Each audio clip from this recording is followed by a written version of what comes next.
रिश्ता तो पक्का कर लिया और पवनंजय को इस बात का पता चला कि अंजना बहुत सुंदर कन्या है, तो देखने के लिए लालायित हो गए। 95 नंबर का श्लोक है। संगमोत्कंठिता सूय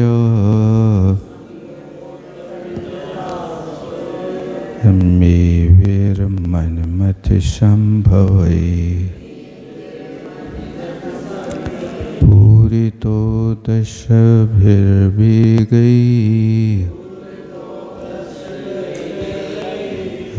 वटो वाणैरिवाहवे। आज अब कहते हैं संगम उत्कंठिता सा अयम। अयम माने पवनंजय, संगमम उत्कंठिता, उनसे मिलने के लिए बहुत लालायित हो गया और मनमत संभवई, काम का एक नाम मनमत है।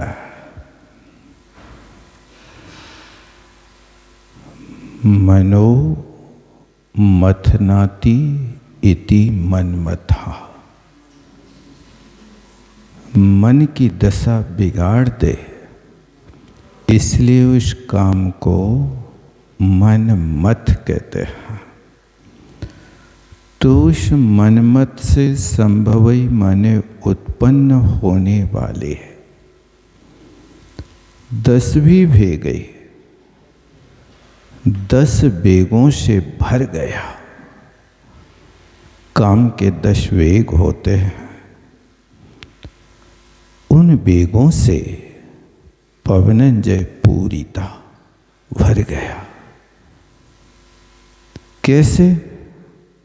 जैसे भटाहा बाणी आहवे पूरिता। जैसे भटा माने कोई योद्धा, बाणे आहवे, आहव माने होता है युद्ध। युद्ध में जैसे कोई योद्धा बाणों से पूरित हो जाता है, जर्जर हो जाता है, ऐसा मनमत से ये पवनंजय भी पूरित हो गया। यानी इन बाणों से शरीर घायल होता है और काम के बाण से मन जर्जर होता है। इस तरह से उस भट की उपमा दी है। अभी 10 वेग कौन से हैं? उन 10 वेगों के काल में व्यक्ति की क्या क्या दशा होती है, तो कहते हैं आदि तद विषया चिंता। आदि वेगे लगाना, आदि वेगे माने पहले आदि के वेग में तद विषय उस संबंधी चिंता हो जाना। चिंता वो वस्तु कैसे उपलब्ध हो, ये वेग है। वेग का अर्थ गति, मन की गति इतनी तीव्र हो जाती है उस वस्तु को कि जैसे गाड़ी में वेग आ जाता है और वेग भरी गाड़ी में यदि ब्रेक ना लगे तो पतन निश्चित है। इसी तरह इस वेग में चिंता होती है। किस विषय में? तद विषय। जिस विषय के विषय में आप सोच रहे हो उस विषय में चिंता होने लगी। अर्थात अंजना को पाने की मन में चिंता हुई है। ये पहला वेग है। द्वितीय वेग है, अब दूसरे वेग में दृष्टु आकारो वही समभिलष्यते है। दूसरे वेग में उसकी आकृति को देखने के लिए लालायित होता है। ऐसा सुना है, क्या वास्तव में ऐसी कोई कल्पना है कि वास्तविक है? नहीं, काल्पनिक वस्तु का उल्लेख तो ऐसा नहीं किया जा सकता था। अवश्य ही उस आकार माने रूप को, संस्थान को देखने की इच्छा होती है। वही आकारो सम अभिलष्यते। अभिलाषा शब्द का प्रयोग यहाँ काम के वेगों में प्रयोग किया जाता है। कई लोग कहते हैं आपसे मिलने की अभिलाषा थी, तो ये अभिलाषा जो होती है वेग में जाती है। यदि किसी सज्जन पुरुष से मिलना हो तो वहाँ इच्छा का प्रयोग करना चाहिए कि इस चीज की मेरी तीव्र इच्छा है, कब आपका दर्शन हो। लेकिन अभिलाषा का प्रयोग करते हैं तो ये काम के वेगों में प्रयोग किया जाता है। सम अभिलष्यते वही आकारो, उसके आकार को देखने के लिए अभिलाषित होता है। अब देखो वेग बढ़ते जाते हैं। तृतीय मंद दीर्घोष्णी विप्रलाप समुद्भवा उन्मत्तताष्टमी गीता नृत्य विभ्रम कारणी मदनोरगदष्टस्स नवमे मूर्छनोद्भवा दशमे दुःख संभारा सुसंवेद्या प्रवर्तते।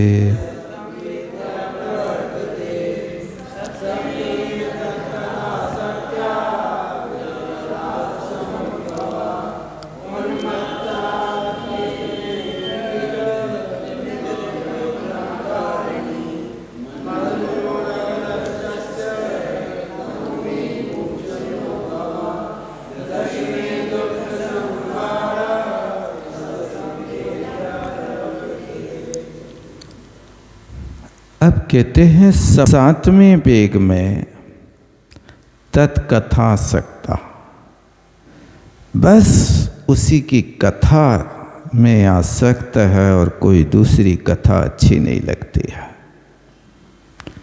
विप्रलाप समुद्भव, कुछ भी बकता रहता है, वो विप्रलाप कर रहा। अष्टमें वेगे उन्मत्तता, आठवें वेग में तो पागल ही हो जाता है। और वो पागल होश नहीं रहता कि मैं क्या कर रहा हूं। गीत विभ्रम कारणे, अनेक प्रकार के विभ्रम करने वाले गीत गाता। कभी नृत्य विभ्रम कारणे, नृत्य करने लगता है। ऐसे आठवें वेग में हो जाता है। नवमें वेग है, नवम वेग में मदनोरग दष्टस्य, काम रूपी सांप उसको डस लेता है। उस काम रूपी सांप के द्वारा डसे हुए व्यक्ति को मूर्छना उद्भवा, मूर्छा आ जाती है, बोलना बंद होता है। अभी तो 8वें में वेग में क्या कर रहा था, नाच गान कर रहा था, उन्मत्तता कर रहा था, लेकिन अब तो मूर्छा आ गए। 10वें दुख संभारा, 10वें वेग में इतना भयंकर दुखी हो जाता है कि उस दुख का वेदन सिर्फ स्वयं करता है। मूर्छित हो गया है, अब कोई के सामने प्रकट नहीं कर पाता है। इसका नाम 10वीं स्तंभ है। ये तो पवनंजय है, अभी शादी होना है इसलिए सुसंवेदन में डाला। अन्य ग्रंथकारों ने काम के 10वें वेग में मौत के घाट उतार दिया कि वो व्यक्ति मर ही जाता है, जीवित नहीं रहता। हाँ, 10वीं स्तंभ, 10वीं अवस्था मौत का नाम है। ऐसा इन्हें, क्योंकि अब शादी तो करना है, यदि मर जाएगा तो फिर क्या हो पाएगा। इसलिए दुख संभार, दुखों के भार से इतना लद गया कि वो सिर्फ स्वयं का वेदन करता, अब कुछ नहीं आ रहा।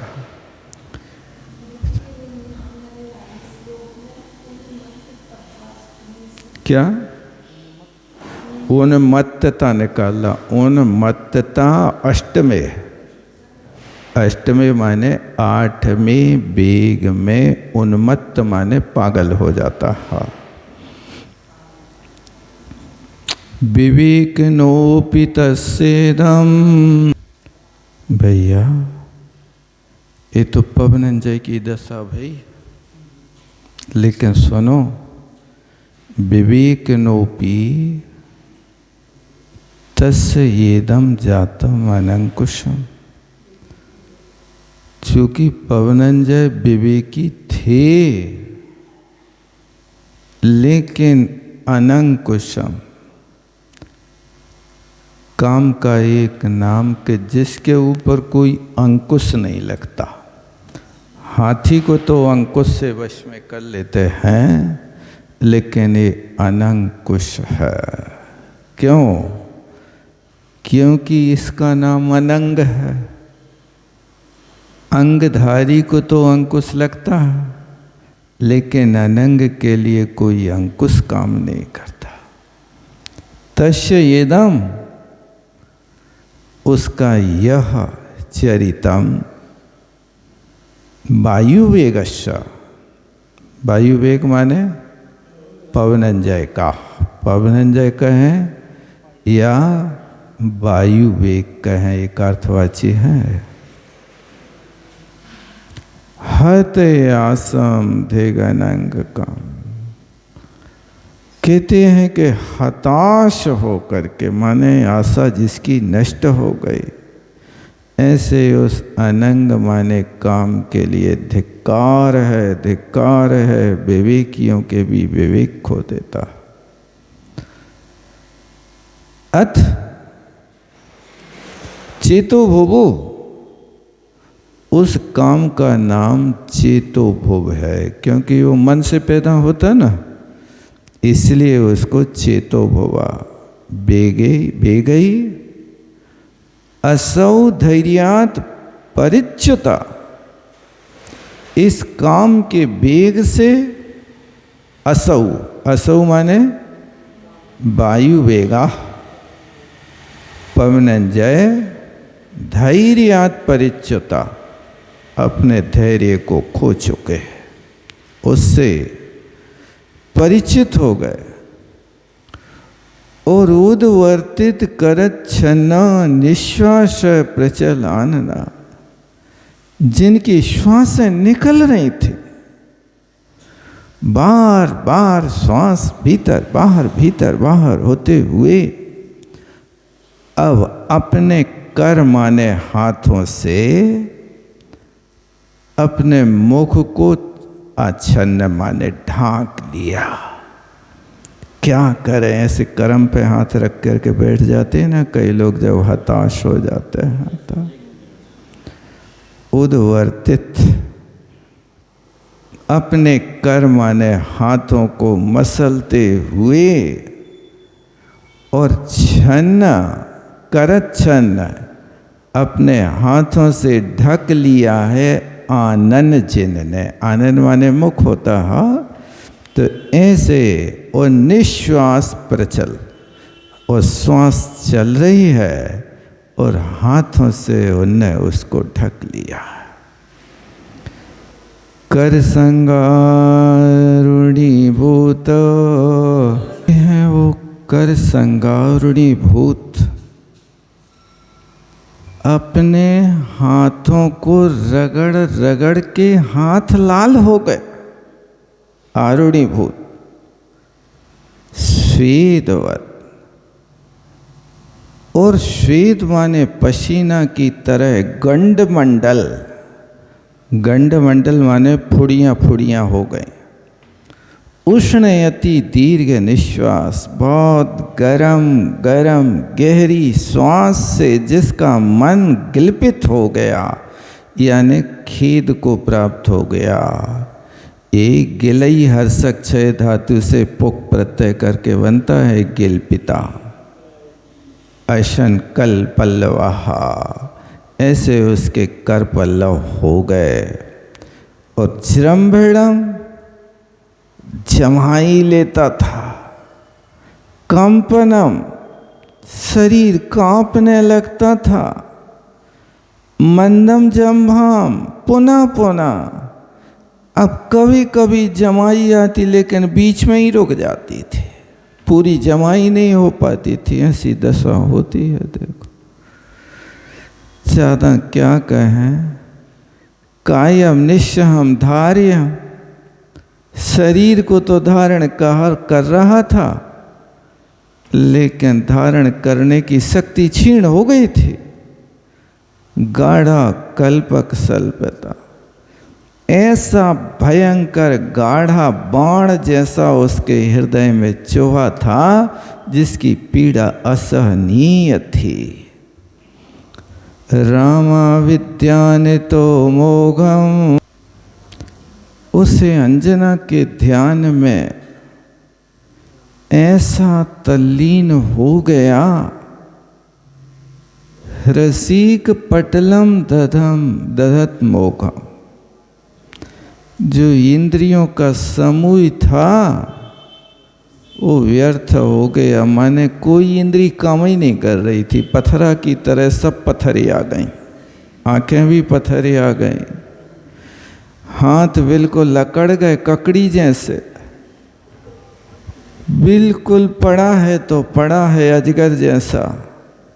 रसिक पटलम मोघम दधत, इंद्रियों का सब समूह व्यर्थता को धारण। माने इंद्रियां थी लेकिन ऐसा लग रहा था कि इसके पास इंद्रियां ही तो खत्म ही हो गई, बिल्कुल मुर्दा की तरह। मनोज्ञेषु अपि देशेषु,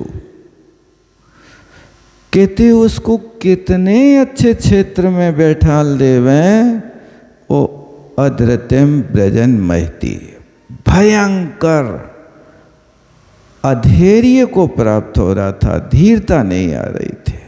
ऐसी भयंकर पीड़ा पवनंजय की हुई।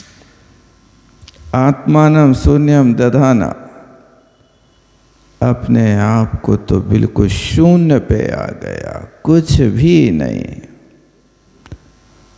परित्यक्त अखलक क्रिया, सारी की सारी क्रियाओं को त्याग दिया। ना नहाना, ना धोना, ना भोजन, ना पान, ना पूजन, ना मित्र से मिलना, कुछ नहीं। सारी क्रियाओं का त्यागी हो गया।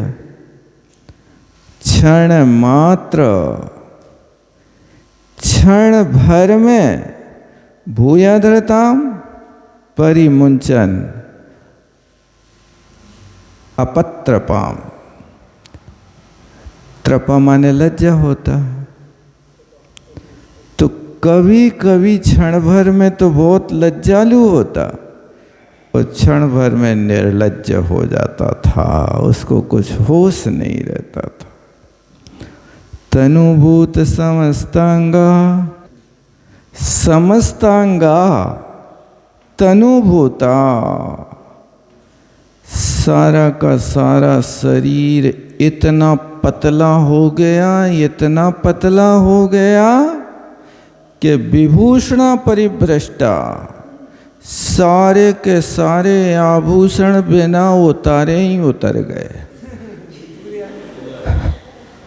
अंगूठी थी सो अपने आप खिसक गई,